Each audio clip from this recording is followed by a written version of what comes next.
Hi again, this is Justin Lanier from Georgia Tech. As part of the Nearly Carbon Neutral Geometric Topology Conference 2020, I'm giving a talk about universal bounds for torsion generating sets of mapping class groups. This is the second video. Again, thanks to the organizers.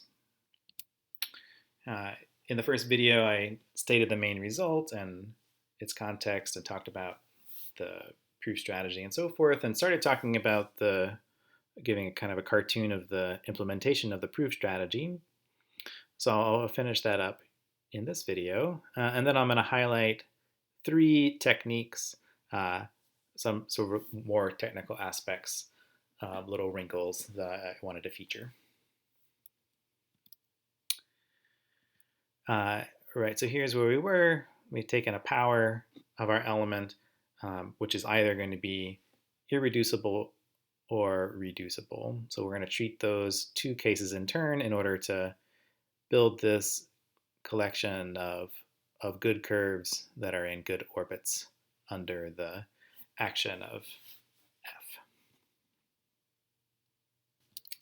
F. So for the irreducible case, a cool fact is that that I write down in the paper is that if you have a prime order element of an odd prime order element, and you want an irreducible element of that order, then all of those only exist inside of a single genus. So for instance, if you want your prime to be 13, then 13 minus 1 is 12, and over 2 is 6. Then that has to live on a genus 6 surface. There are lots of other lots of other genuses where elements of order 13 live, but for all of those, the elements are reducible.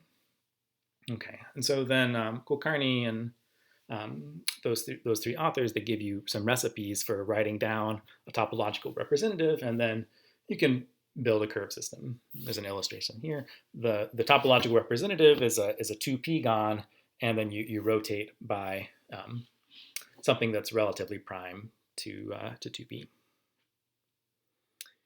All right, and so that's the irreducible case. You build some collection of curves that are all in the same orbit, and that can all belong to a maximal chain that's non-separating. And then for the reducible case, you say, okay, well, it's reducible by work of Gilman. There's a maximal reduction system. So there it looks like that. And then what you should do is you should think of each of those curves. You should think of them getting to be, skinnier and skinnier annuli, so that you have a bunch of components that are all connected by these annuli, which in the next picture are going to be very, very skinny purple tubes. So it goes like that. So you have these various components that are glued together along these curves. So I'll flip back and forth like that. Okay. And then we can cut along those tubes and just be left with these various components. And those components, what do they have to be? Well, either the action on them by F is, they must be irreducible because we got rid of all the reduction curves. And so we know that they're either spheres or they're irreducible elements like we analyzed before. And so that means we're in business on the irreducible components. And then you can analyze what where the ramification points are, and you can glue those annuli back in. And when you glue the annuli back in, either they are fixed, like each annulus has orbit size either 1 or p, and if it's fixed, there can't be that many of them. And if they have orbit size p, then you've got p curves marching around, and you can take p minus 1 of them to be a part of your collection. So there's a lot of bookkeeping to be done, but that gives you curves both for the irreducible chunks and the glued upon annuli. And this gives you all of the curves that you need, and they are good and they're in good orbits. Great, so now I'd like to turn to a selection of techniques from the implementation of the proof strategy. The three that I'd like to highlight are how to write a Dane twist as a product of periodic elements. The second is the way in which I had to deal with small prime irreducible elements by hand. The general construction didn't work for those. And then finally, I alluded to the way in which once you have these G/8 good curves all in orbits, then it's a little bit of just mopping up in terms of getting all the Humphreys curves in the same orbit. But I want to show you a couple pictures about how I carried that out. All right, so first, I'm going to briefly sketch the proof of this theorem that I have with Dan Margalit about periodic elements being normal generators. And this is really the key to understanding why you can write a Dane twist in boundedly many of any normal generator element. So if you take the non-trivial periodic elements, you can partition them into the middle and right-hand classes, and then we pull off order 2 elements as a special case. You can be order 2, and then you can be a free action, and if you're not free, then you have some ramification, and that means that you have some non-identity power that fixes a point on your surface. And these are the corresponding pictures. All order 2 elements have the form as on the left, where some handles are skewered and some are exchanged. And in the middle, this is just the picture that comes with a free action from covering space theory. And finally, on the right, if you have a non-identity power that fixes a point, then by this result of Kulkarni, there's a polygon rotation representative. There's a regular polygon where you glue up the edges in pairs, and your element is just a rotation. Using these topological representatives, one can then find in every case a curve that's either taken off of itself and not homologous to it, or else a curve so that it and its image intersect exactly once. And then using this action on a single curve, one can leverage the Lanier relation in order to write a single Dane twist as a product in either 6 or 12 conjugates of your periodic element, depending on whether you're in the intersection 0 or 1 case. One thing that comes up in this proof that makes it a challenge to beef it up into a proof of my main theorem about the universal bounds are a couple of things. One, here we take powers, and so sometimes end up with an order 2 element. But we know that order 2 elements are bad from the standpoint of finding this universal bound. The second is that while in the first 2 cases it's not too hard to understand the global action on curves, on the right-hand side, all of your curves they can get very tangled up, and so it's less clear whether you can find a good collection of curves. And so that's why doing this decomposition is really helpful in understanding the global action on curves.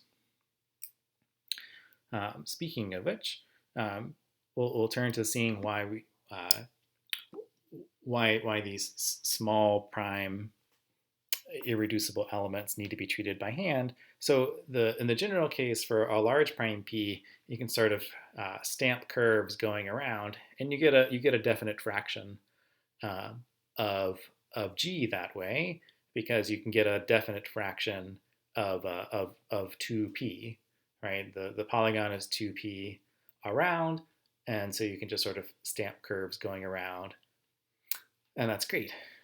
But if P is small, then you need at least two curves in your orbit.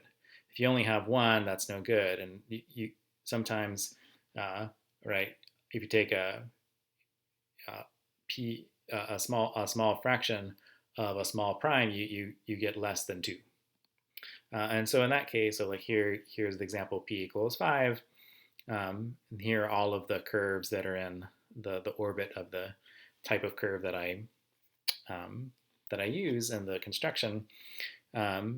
You're not able to find a pair of curves that is disjoint, at least in this this approach. But that's okay. The general construction doesn't need to work as long as you can verify that you have two curves that belong to a maximal non-separating chain. And this is one thing that's cool is this is the only, so this element with that data set down there, it's the unique irreducible element of order 5 in any mapping class group. Lives on a surface of genus 2, unique up to conjugacy and powers. So I have to handle the small prime cases. There are a couple of more, but eventually you hit a threshold, and then a more general construction takes care of the rest of them. And then finally, I want to talk some about this shuffling of curves business once you have g over 8 curves in good orbits. So here's a maximal non-separating chain of length 2g. It's all but one of the Humphreys curves. And so the thought is as follows, right? If you so there are 2g curves there, and you know that you can get some definite fraction of those that lie in good orbits, right? So maybe those first 5 curves here, maybe the first 3 permute, and the second two, the last 2 are in the same orbit under this element. So those all shuffle around, and then you can take a conjugate that shuffles around another collection of curves, namely just the ones that are a further step down the chain, right?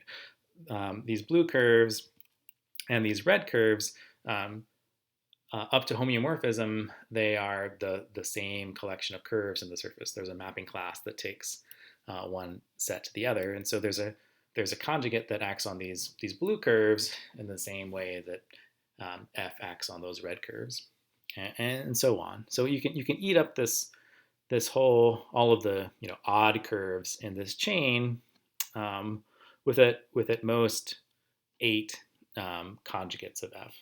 Right? So all of those are being put into an orbit of size at least 2, and then you can do the same thing with at most 8 more elements, permuting the even curves. So now every curve is in an orbit of size at least 2, and then you can do the same thing, but just shifted down 1 and down a further 1 for even and odd.